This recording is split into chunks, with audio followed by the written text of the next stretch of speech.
Hello नमस्कार, welcome to Gargi news India में आस्था शर्मा। तो आइए आज की बड़ी खबरों पे नजर डालते हैं। इंडिया एआई समिट 2026 के चौथे दिन प्रधानमंत्री नरेंद्र मोदी ने स्विट्जरलैंड के राष्ट्रपति पार्मेलिन के साथ द्विपक्षीय बैठक की। इस दौरान प्रधानमंत्री मोदी ने मानव विजन पेश करते हुए जिम्मेदार एआई के प्रभाव के लिए साझा रोड मैप बनाने पर वैश्विक नेताओं से मिलकर काम करने का आह्वान किया।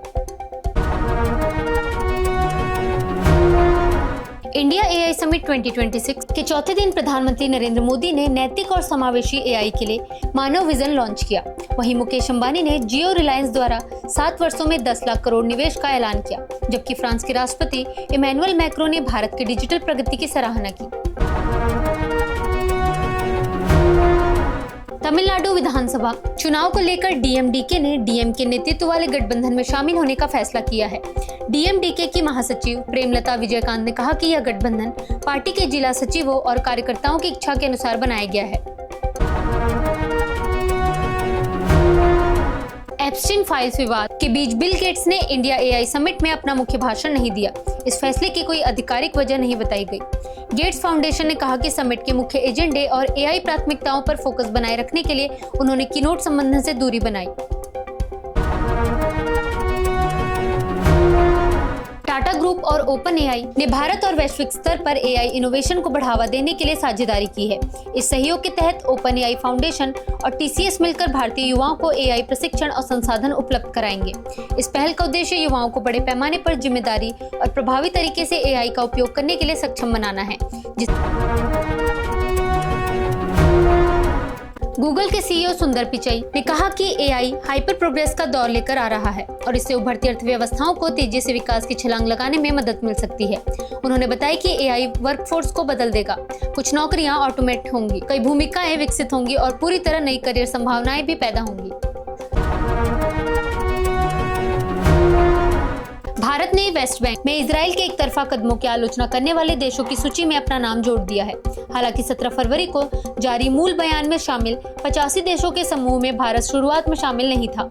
बाद में भारत ने अपना रुख स्पष्ट करते हुए कहा कि क्षेत्र में शांति और स्थिरता बनाए रखने के लिए एक तरफा कदमों से बचना और संवाद के माध्यम से समाधान जरूरी है।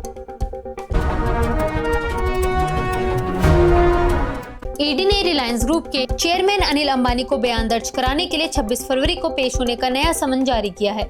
यह जानकारी एजेंसी सूत्रों ने दी। इससे पहले ईडी उनकी पत्नी टीना अंबानी को भी 2 बार समन भेज चुकी है, लेकिन वह अभी तक जांच में शामिल नहीं हुई है। जम्मू कश्मीर में विदेशी आतंकियों से निपटने के लिए सीआरपीएफ ने 6000 फीट तक की ऊंचाई वाले इलाकों में अस्थायी बेस स्थापित किए हैं। यह कदम आतंकियों की घाटी से ऊपरी क्षेत्रों में शिफ्ट होने के बाद नई रणनीति के तहत उठाया गया है। इस बेस से सीआरपीएफ की टीमें सर्च और असॉल्ट ऑपरेशन चला रही हैं। प्रधानमंत्री नरेंद्र मोदी ने एआई के लिए मानव केंद्रित मानव विजन पेश किया, जिसमें संप्रभुता और समावेशिता पर जोर दिया गया। वहीं कांग्रेस ने इस विजन पर तंज कसते हुए कहा कि केवल घोषणाओं नहीं, बल्कि रोजगार और डेटा सुरक्षा पर भी ठोस कदम जरूरी है। ईडी ने सुप्रीम कोर्ट में आरोप लगाया कि ममता बनर्जी का आईपैक के छापे वाली साइट पर जबरन प्रवेश करना सत्ता का गंभीर दुरुपयोग था। ईडी के अनुसार बड़ी संख्या में लोगों के साथ किए गए इस प्रवेश के दौरान दस्तावेज और कथित आपत्तिजनक सामग्री जबरन परिसर से ले जाई गई। फ्रांस के राष्ट्रपति इमैनुअल मैक्रो ने प्रधानमंत्री नरेंद्र मोदी के साथ दिल वाले इशारे की एक एआई जनरेटेड तस्वीर सोशल मीडिया पर साझा की। मैक्रो भारत के 3 दिवसीय दौरे पर हैं, जहां वे एआई इम्पैक्ट समिट 2026 में भाग लेने के लिए पहुंचे थे।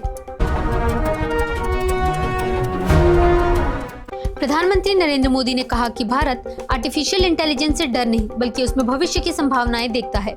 एआई इम्पैक्ट समिट के पूर्ण सत्र का उद्घाटन करते हुए प्रधानमंत्री ने कहा कि एआई इतिहास में एक गहरा और व्यापक परिवर्तन की शुरुआत करने वाला है। प्रधानमंत्री नरेंद्र मोदी ने लोगों को रमजान की शुभकामनाएं दी और कहा कि यह पवित्र महीना समाज में आपसी भाईचारे और एकता की भावना को मजबूत करता है। मुस्लिम समुदाय का पवित्र महीना आज से शुरू हो गया है। कांग्रेस ने आरोप लगाया कि संस्कृति मंत्रालय द्वारा वित्त पोषित एक कार्यक्रम में भड़काऊ हेट स्पीच को मंच दिया गया। कांग्रेस का दावा है कि सनातन संस्था पत्रकार गौरी लंकेश और विद्वान एम कलबुर्गी की हत्या के मामलों में कर्नाटक सरकार की जांच के दायरे में रही है। प्रधानमंत्री नरेंद्र मोदी और क्रोएशिया के प्रधानमंत्री ने द्विपक्षीय संबंधों को और गति देने के तरीकों पर चर्चा की। क्रोएशियाई नेता ने कहा कि उनकी यह यात्रा एआई इम्पैक्ट समिट 2026 के संदर्भ में हो रही है, जहां उनका प्रतिनिधि मंडल आज की दुनिया को आकार देने में आर्टिफिशियल इंटेलिजेंस की भूमिका पर भी विचार विमर्श करेगा।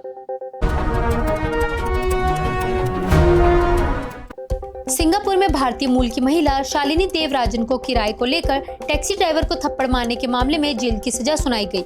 रिपोर्ट के अनुसार शालिनी ने 24 सिंगापुर डॉलर का किराया देने से इनकार कर दिया क्योंकि उनके पास नकद नहीं था और उन्होंने ड्राइवर द्वारा सुझाए गए भुगतान विकल्प भी ठुकरा दिए। फ्रांस के राष्ट्रपति इमैनुअल मैक्रों ने एआई समिट में कहा कि वे अपने सहयोगियों के साथ मिलकर आर्टिफिशियल इंटेलिजेंस के नियम तय करने के लिए प्रतिबद्ध हैं। नई दिल्ली में मैक्रों ने कहा, हम भारत जैसे सहयोगियों के साथ मिलकर इस क्षेत्र के नियमों को आकार देने के लिए दृढ़ संकल्पित हैं।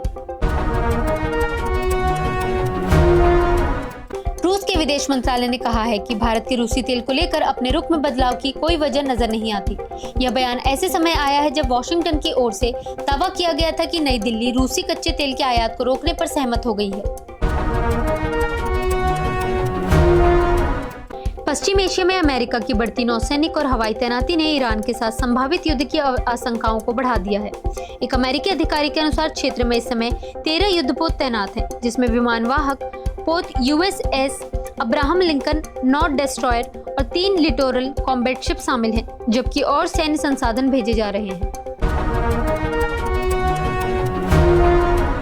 ईरानी मीडिया के अनुसार तेहरान और वॉशिंगटन के बीच जिनेवा में हुई हालिया वार्ता के बाद ईरान और रूस ओमान की खाड़ी में नौसैनिक युद्धाभ्यास करेंगे। वहीं सोमवार को ईरान की सेना की वैचारिक इकाई रिवॉल्यूशनरी गार्ड्स ने रणनीतिक होमुर्ज जल डमरू मध्य में भी अभ्यास शुरू किया, जिसे क्षेत्र में तैनात अमेरिकी नौसैनिक बलों के लिए चुनौती के रूप में देखा जा रहा है। माइंस मिनिस्टर जी किशन रेड्डी ने कहा कि भारत इसी वर्ष रेयर अर्थ परमानेंट मैग्नेट का उत्पादन शुरू करेगा। उन्होंने यह भी बताया कि सरकार ओडिशा, आंध्र प्रदेश, महाराष्ट्र और गुजरात में क्रिटिकल मिनरल प्रोसेसिंग प्लांट के लिए समर्पित पार्क स्थापित करने की योजना बना रही है। ओडिशा आर्थिक सर्वेक्षण के अनुसार अगले 5 वर्षों में राज्य का सार्वजनिक कर्ज बढ़कर मौजूदा 13.6% से 15.7% जीएसडीपी तक पहुंचने की संभावना है। सर्वेक्षण में यह भी अनुमान लगाया गया है कि 2025-26 में ओडिशा की वार्षिक आर्थिक वृद्धि दर 7.9% रहेगी, जो उसी अवधि के अनुमानित राष्ट्रीय वृद्धि दर 7.4% से अधिक है।